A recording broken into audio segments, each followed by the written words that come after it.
केंद्र सरकार के कर्मचारियों के बीच इन दिनों 8वें वेतन आयोग को लेकर चर्चा तेज है। सबसे बड़ा सवाल यही है कि अगर नया वेतन आयोग लागू होता है तो न्यूनतम बेसिक सैलरी कितनी बढ़ सकती है। नमस्कार, मैं हूं आकांक्षा और आप देख रहे न्यूज़ 18 का डिजिटल प्लेटफॉर्म। केंद्र सरकार के कर्मचारियों के बीच इन दिनों 8वें वेतन आयोग को लेकर चर्चा तेज है। सबसे बड़ा सवाल यही है कि अगर ये आयोग नया वेतन आयोग लागू होता है तो न्यूनतम बेसिक सैलरी कितनी होगी। फिलहाल ये सिर्फ अनुमान और गणना के आधार पर समझने की कोशिश है, क्योंकि अंतिम फैसला पूरी तरह 8वें वेतन आयोग की सिफारिशों और सरकार के निर्णय पर ही निर्भर करेगा। पिछला पैटर्न क्या है, आपको सबसे पहले ये समझाते हैं। देखिए, अगर पिछले अनुभव को देखा जाए तो 7th पे कमीशन के लागू होने के बाद न्यूनतम बेसिक सैलरी 7,000 से बढ़ाकर सीधे 18,000 कर दी गई थी। उस समय 2.57 का फिटमेंट फैक्टर लागू किया था, जिससे कागज पर सैलरी में करीब 157% की बढ़ोतरी दिखाई दी थी। हालांकि असल में कर्मचारियों की वास्तविक सैलरी बढ़ोतरी करीब 14% के आसपास ही थी, क्योंकि बाकी बढ़ोतरी महंगाई भत्ते यानी कि डीए को बेसिक सैलरी में जोड़ने की वजह से हुई थी। दरअसल वेतन आयोग पहले महंगाई भत्ते को बेसिक सैलरी में मर्ज करता है, ताकि उस समय की महंगाई के हिसाब से नई सैलरी तय की जा सके।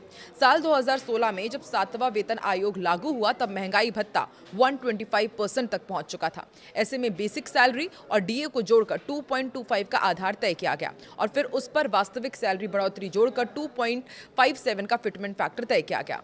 अब माना जा रहा है कि महंगाई भत्ता 60% तक पहुंच सकता है। अब अगर यही तरीका 8वें पे कमीशन में भी अपनाया जाता है तो गणना कुछ अलग हो सकती है। अनुमान है कि 1 जनवरी 2026 तक महंगाई भत्ता करीब 60% तक पहुंच सकता है। अगर इसे बेसिक सैलरी में जोड़ा जाए तो महंगाई के हिसाब से आधार 1.60 बनता है। इसके बाद अगर 7वें वेतन आयोग की तरह करीब 14.22% की वास्तविक सैलरी बढ़ोतरी दी जाती है तो संभावित फिटमेंट फैक्टर 1.83 बन सकता है। अब सैलरी कैलकुलेशन क्या है, ये भी आपको बताते हैं। अगर इस अनुमानित 1.83 फिटमेंट फैक्टर को मौजूदा न्यूनतम बेसिक सैलरी 18,000 पर लागू किया जाए तो नई न्यूनतम सैलरी करीब 32,940 रुपीस तक पहुंच जाएगी। यानी 8वें वेतन आयोग के लागू होने पर न्यूनतम बेसिक सैलरी लगभग 33,000 के आसपास हो सकती है। हालांकि अगर आयोग इससे ज्यादा फिटमेंट फैक्टर तय करता है तो सैलरी और भी ज्यादा बढ़ सकती है। हालांकि एक्सपर्ट्स का कहना है कि ये सिर्फ एक गणितीय उदाहरण है, क्योंकि आधिकारिक अनुमान नहीं है। अंतिम सैलरी संरचना तय करते समय महंगाई, देश की आर्थिक स्थिति, सरकारी खर्च और कई दूसरे पहलू हैं जिन्हें ध्यान में रखा जाएगा।